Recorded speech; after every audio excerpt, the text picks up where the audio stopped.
사람은 늘어니라 자기를 보호하고 싶어하는 그런 본능이 있습니다. 또 자기의 재산과 자기의 모든 것들 이익을 지키려고 하는 그런 본능이 있죠. 우리가 정직하다고 생각할 수가 있지만은 그 정직은 나를 지키고 보호하는 데 우선을 둡니다. 나에게 손해가 끼치고 나에게 해가 오는 데서 정직함을 찾아보는 것은 그렇게 쉬운 일이 아닙니다. 우리가 눈을 깜빡이지 않습니까? 왜 눈을 깜빡일까요? 내 눈을 보호하기 위해서 깜빡이겠죠. 어떤 물건이 나에게 날라옵니다. 그러면은 내 의식과는 상관없이 본능적으로 그 물건을 피하게 됩니다. 왜 그렇습니까? 다 나를 보호하기 위한 방편이 있기 때문에 그렇습니다. 내가 움직이는 것도 내가 생활하는 것도 다 나의 이익과 보호를 하기 위함입니다.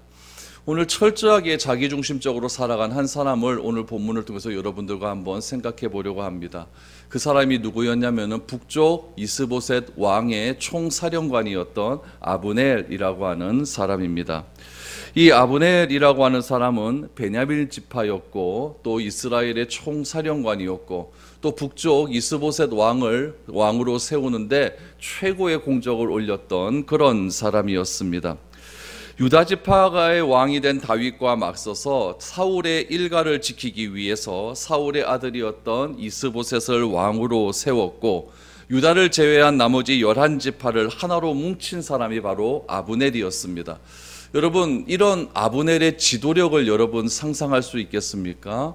이 아브넬을 통하여서 11지파 사람들이 다 하나로 뭉쳤다라고 하는 것은 그의 말에서 나오는 설득력과 논리력이 상당했다라는 것을 우리는 알게 됩니다. 그래서 자신의 이런 능력과 지도력과 설득력을 통하여서 이 아브넬은 어쩌면 자기 앞에 세워둔 이스보셋을 통하여 통일 이스라엘을 왕국을 꿈꾸기로 했던 그런 사람이 아브넬이었습니다. 그런데 이런 아브넬의 행동을 성경은 과연 어떻게 얘기할까? 여러분, 이것이 중요한 것 아니겠습니까? 우리도 나에게 있는 지도력을 가지고 나에게 있는 설득력을 가지고 내가 원하는 바를 다 이루어갈 수 있는 것 아니겠습니까? 그런데 그 원하는 바를 이루었더니 그 원하는 목적이 하나님의 목적과 맞지 않는다고 한다면 여러분, 그 일을 어떻게 하겠습니까? 오늘 본문에 나타난 이 아브넬이 행했던 이 여러 가지 일들, 이런 일들을 우리 성경은 어떻게 보고 있고 이 일을 통해서 우리가 또 교훈받아야 될 것이 무엇인지를 한번 살펴보았으면 좋겠습니다. 사울이 블레셋과의 전쟁에서 죽었습니다. 그러자 아브넬이 사울의 첩이었던 리스바를 취합니다.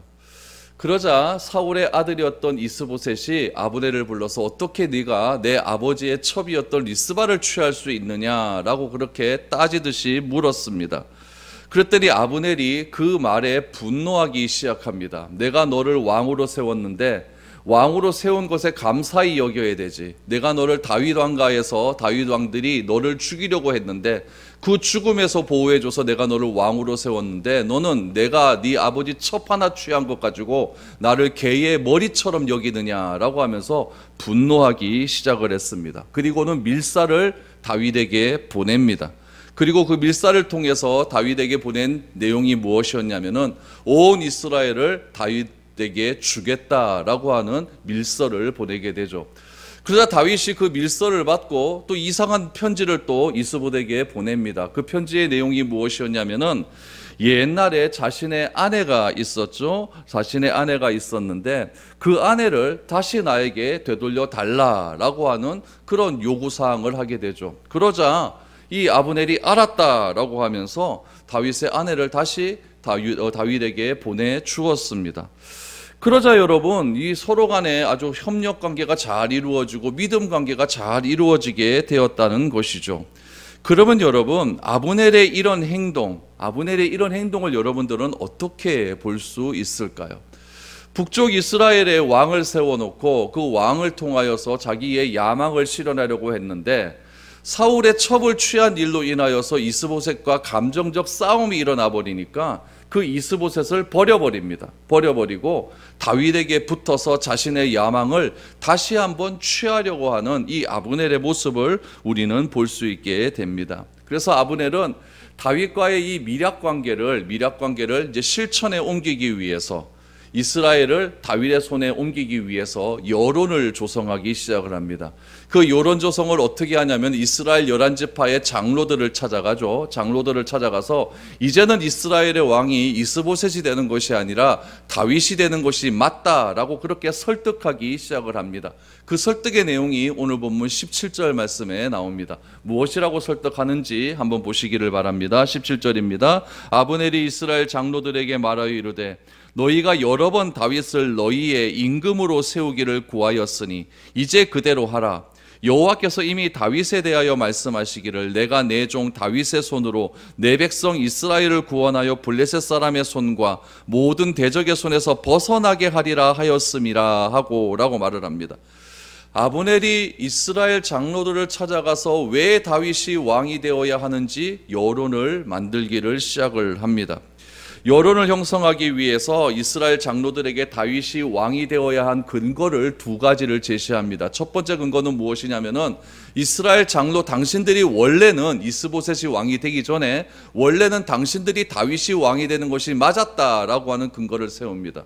또 하나 근거가 중요하죠. 하나님의 이름을 들먹입니다. 하나님께서 이미 다윗을 왕으로 세워놓았기 때문에 이제는 그 다윗을 왕으로 세우는 것이 맞다라고 이 두 가지 근거를 세워서 이스라엘 장로들을 설득하기를 시작합니다. 여러분, 이것이 아브넬의 굉장히 교활한 마음입니다. 여러분, 오늘 17절 18절에서 알 수 있는 사실은 무엇이냐면은 이스라엘 장로들은 다윗이 왕이 되어야 한다는 것을 알고 있었다는 이야기죠. 하나님께서 다윗을 이미 기름 부어 세워놓았다라는 것도 다 알고 있었던 사실입니다. 다 알고 있었던 그들을 찾아가서 다윗이 왕이 되는 것이 맞는 것이 아니라 이스보셋이 왕이 되는 것이 맞다라고 설득한 사람이 아브넬이었습니다. 그런데 이스보셋과 감정이 상하게 되니까 다시 그들을 찾아가서 여론을 만들어 무엇이라고 이야기하냐면은 원래 당신들이 다윗을 왕으로 추대하려고 하지 않았느냐. 또 하나 그것은 하나님의 뜻이었다라고 그렇게 말을 하기를 시작하는 것이죠. 여러분, 지금 다윗을 왕으로 세우기 위해서 아브넬이 여론을 만들고 이스라엘 민심을 흔드는 일들을 우리는 잘 보아야 됩니다. 오늘날에도 이런 일이 얼마나 많이 있습니까? 한 사람에 의해서 민심이 좌지우지되고 한 사람에 의해서 이 우리나라의 여론이 마구 흔들리는 경우를 여러분들 살아오면서 많이 경험해 보았을 것입니다. 우리가 말씀을 살펴야 되는 이유는 무엇이냐면 하나님의 말씀은 그런 여론과 민심과 상관없이 변함이 없기 때문에 그렇습니다. 그러나 여론과 민심은, 세상의 인심은 어떻습니까? 무엇 하나, 어떤 사건 하나에 따라서 오른쪽으로 갔다가 왼쪽으로 갔다가 동으로 갔다가 서로 갔다가 이렇게 여론이 자꾸 흔들리는 것을 보지 않습니까? 누군가에 의해서 이 민심은 항상 변하게 되어 있다는 사실입니다. 아브넬이 그렇지 않습니까? 민심을 흔들면서 이스보셋이 지금 이스라엘의 왕으로 되어 있음에도 불구하고 여론을 조성해서 다윗 쪽으로 사람을 몰고 가려는 이 아브넬의 이 말솜씨, 지도력, 논리력, 설득력, 우리가 이런 것들을 잘 보아야 됩니다.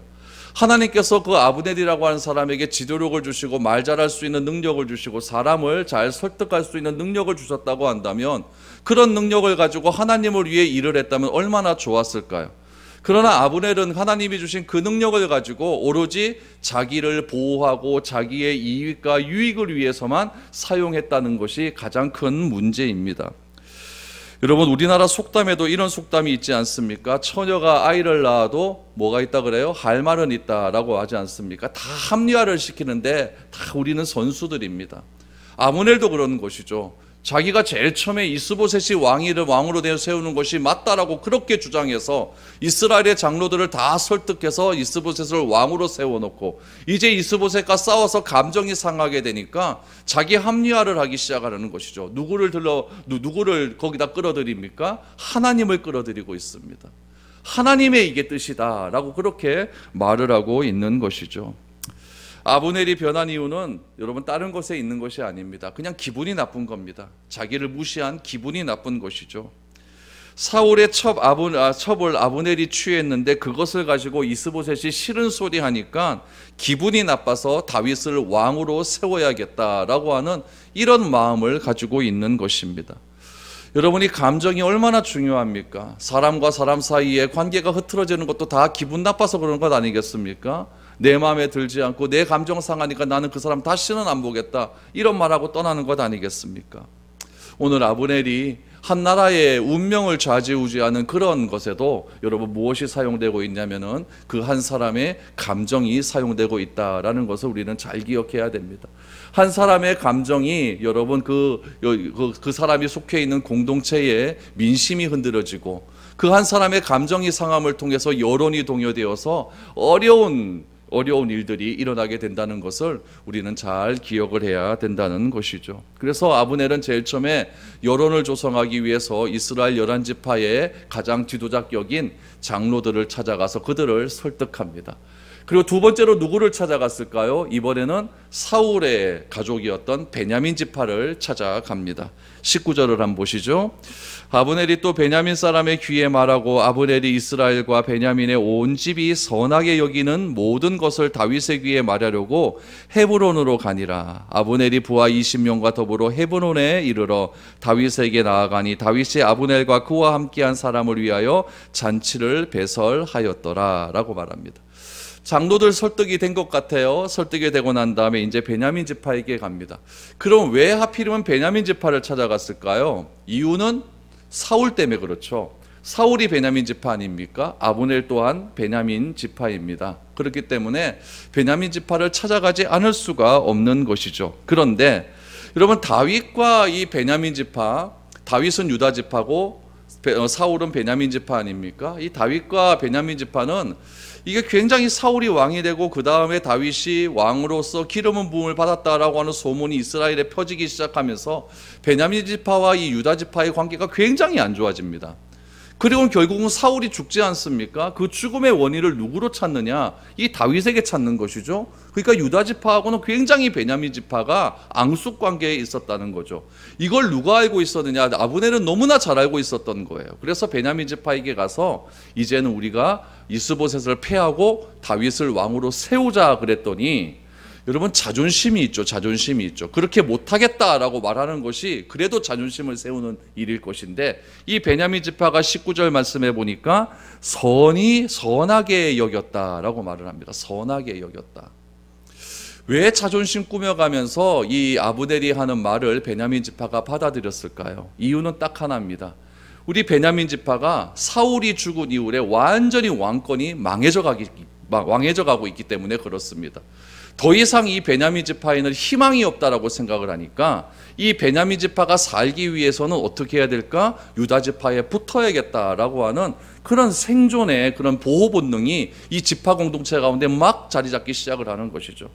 그래서 사울이 죽고 난 다음에 이스보셋도 지금 왕권이 흔들흔들거리고 있죠. 아브넬이 팔은 치고 있죠. 베냐민 지파가 고민이 많았을 겁니다. 어떻게 하면 좋나, 어떻게 하면 좋나. 그럴 때 아브넬이 찾아와서 우리 다윗에게 투항하자 이랬더니 베냐민 지파가 그 말을 선히 여겼다라고 그렇게 기록을 하고 있습니다. 그러니까 아브넬 한 사람에 의해서 이스라엘 전체 장로들이 설득되고 베냐민도 설득되는 그런 일들이 일어나게 된 것이죠.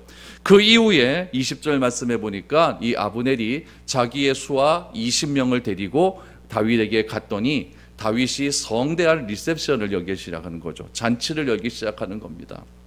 여러분, 잔치를 열었는데 여러분 20절 하반절에 보니까 다윗이 잔치를 연 그 대상이 중요합니다.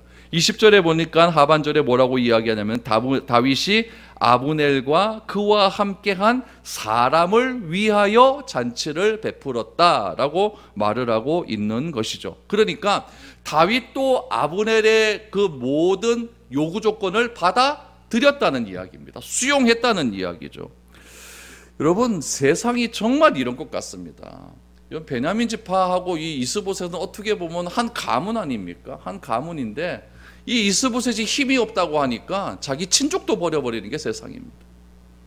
아브넬도 별로 그렇게 좋은 관계가 아니었는데 아브넬의 말에 쭉 따라가지 않습니까? 왜요? 살기 위해서 따라가는 그것이 다 이게 세상의 모습이에요. 아무리 우리가 의리를 강조하고 관계를 강조해서 나를 믿어보라 라고 말을 하고 술 한잔 딱 하면서 도원의 결의를 맺으면서 우리는 죽을 때까지 우리는 함께 해야 되는 걸 거야. 그렇게 말을 한다 할지라도 여러분 감정 하나 상하게 되면은 그런 모든 결의들이 여러분 다 부서지고 다 없어지는 것이 세상의 관계의 모습이라는 것이죠. 그러나 여러분 하나님과의 관계는 절대 그렇지 않다는 것을 기억하셔야 됩니다. 하나님과 우리와의 관계는 감정으로 이루어진 관계가 아니거든요.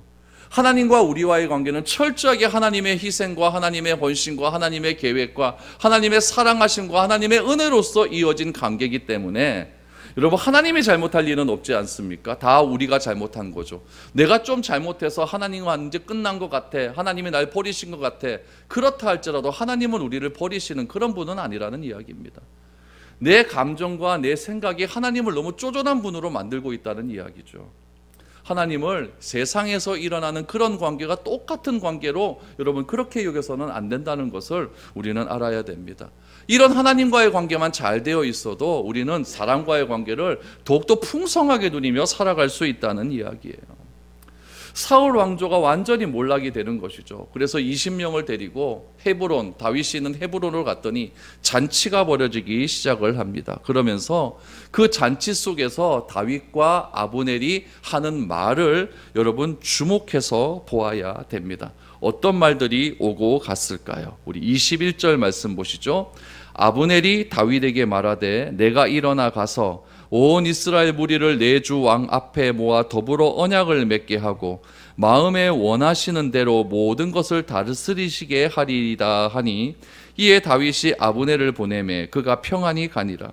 다윗의 신복들과 요압이 적군을 치고 크게 노력한 물건을 가지고 돌아오니 아브넬은 이미 보냄을 받아 평안히 갔다 하고 다윗과 함께 헤브론에 있지 아니한 때라라고 말을 합니다.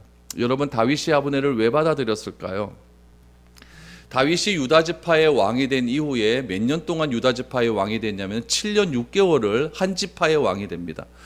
어쩌면 다윗이 좀 기분 나빴을 수도 있어요. 왜냐하면 다윗이 기름 부음을 받았다라고 하는 것은 통일 이스라엘이 왕이 되었다라고 하는 거거든요. 그런데 기껏 왕이 된 것이 여러분 한 지파의 왕이 돼요.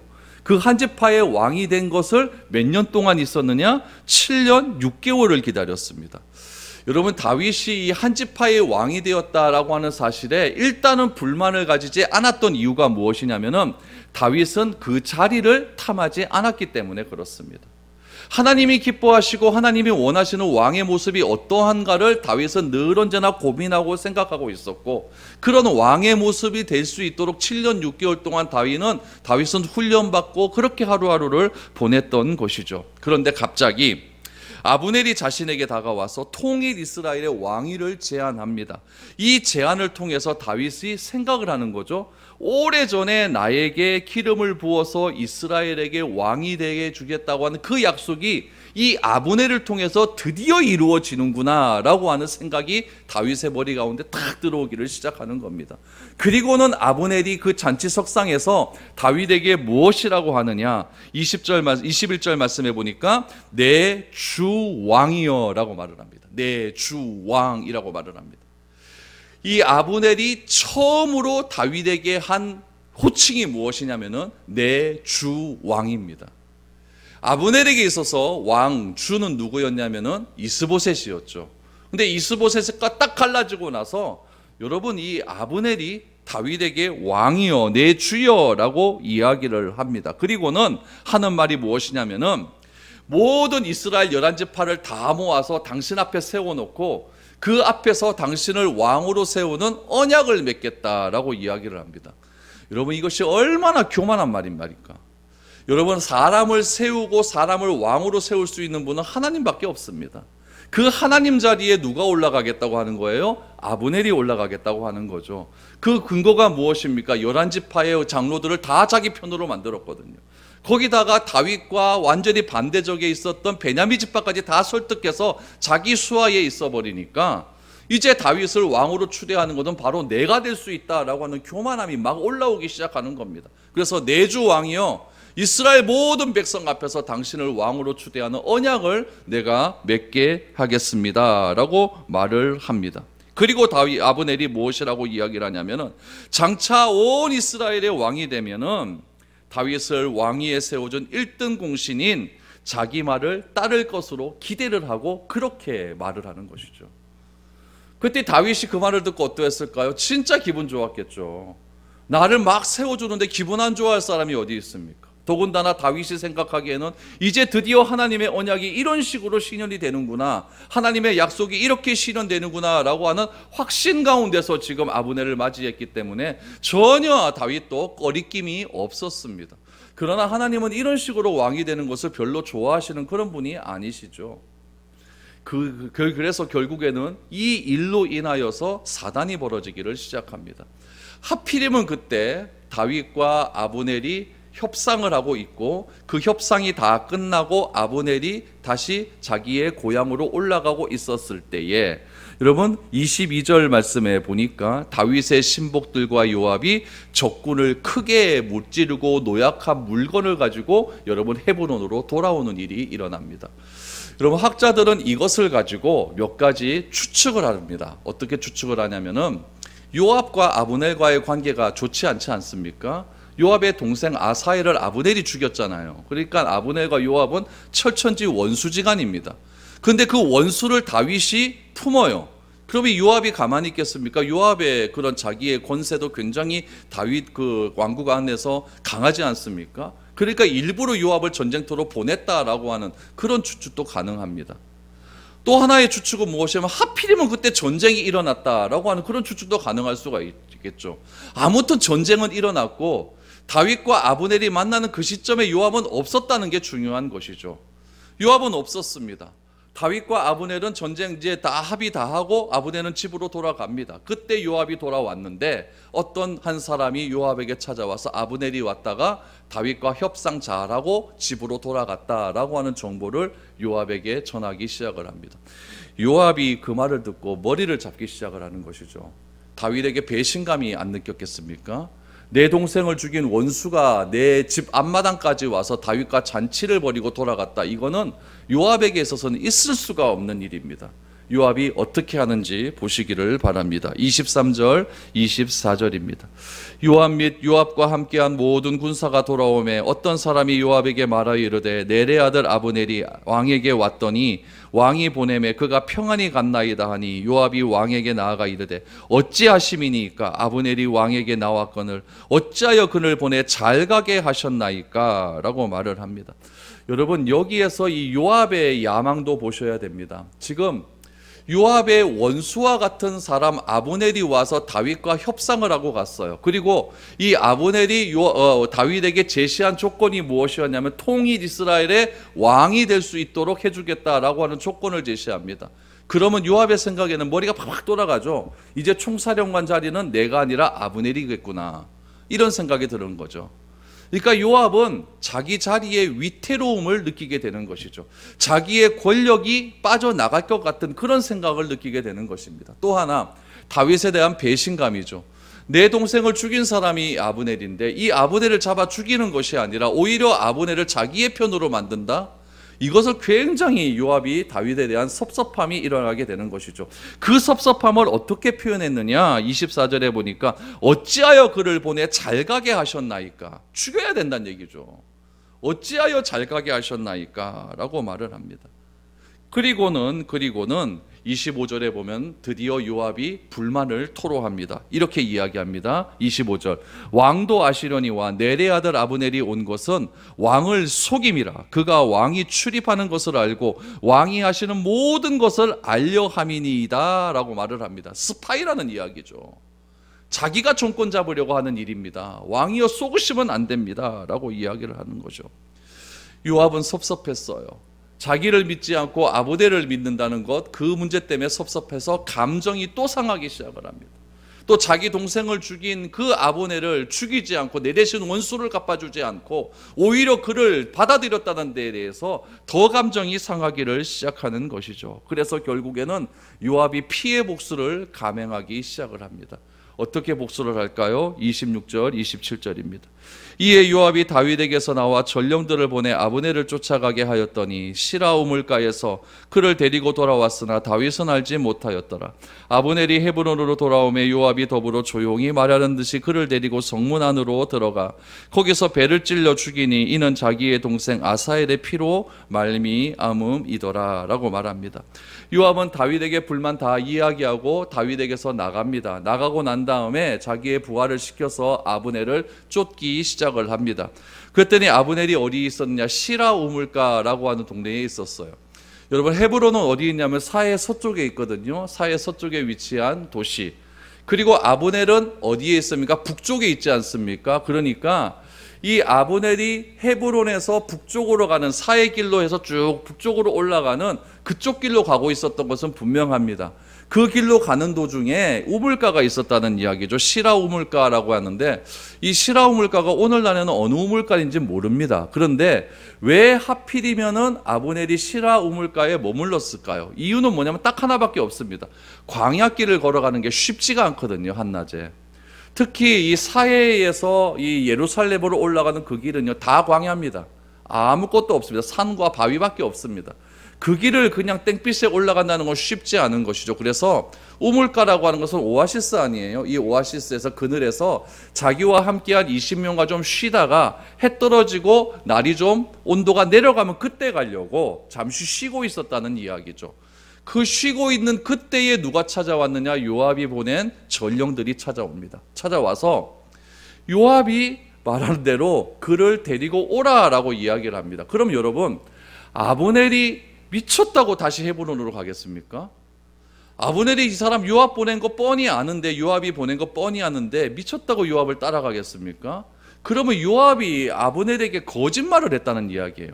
누구를 들먹였을까요? 다윗을 부른 거죠. 다윗이 너에게 말하지 못한 한마디가 있어서 우리가 급히 왔다. 다시 도장 하나 더 찍어야 해서 도장 하나 빠졌어. 이렇게 속이고 그를 데리고 온 겁니다. 그런데 오늘 본문에 보니까 다윗은 이 사실을 알지 못했다라고 그렇게 기록을 하고 있죠. 요압과 아브넬이 만났습니다. 요압과 아브넬은 원래 다 똑같이 사울의 부하 아니었습니까? 사울의 부하였기 때문에 서로 간에 알고 있는 사이였거든요. 알고 있는 사이였는데 아사엘을 죽임을 통해서 둘이 원수가 된 거죠. 이 둘이 딱 만났을 때 요압이 아브넬에게 이야기합니다. 잠깐 우리 조용한 곳으로 가자라고 이야기하죠. 조용히 가자. 그래서 조용히 따라갔는데 성 밖에 가 성 안으로 들어가서 칼로 찔러 죽여버렸습니다. 다 뭐 때문에 그렇습니까? 감정 상하니까 그런 거예요. 뭐 때문에 그렇습니까? 다 자기의 이익 때문에 그렇습니다.